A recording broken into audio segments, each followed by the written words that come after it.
These swans were too late to have chicks. Their 5 babies hatched at the wrong time, and there was no time to prepare for the flight to a warm country for the winter. The family had to spend the winter in their home pond. The parents did their best to protect the chicks. They would not survive on their own.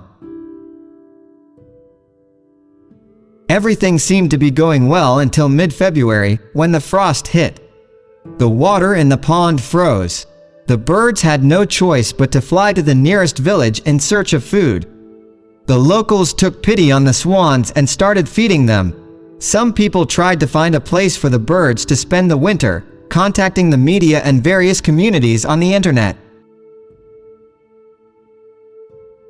But none of the zoos wanted to take the swans. They did not have enough money to keep 7 more animals. But the world is not without kind people.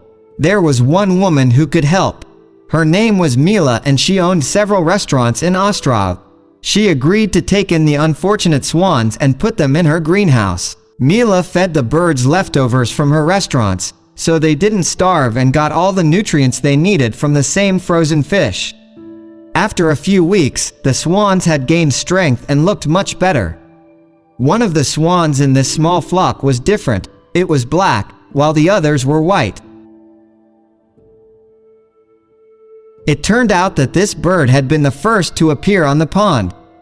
Nevertheless, it was not left to die alone. White swans later settled on the pond. They did not immediately accept a stranger into their family, but gradually they began to live together. The black swan had a ring on its leg. People could tell that the bird had come from Riga. Mila decided to feed and care for the birds as long as necessary. If they fly away when spring comes, so be it. The woman will not interfere with the swans in any way. Mila has other animals living in the same greenhouse: chickens, ducks, and a piglet.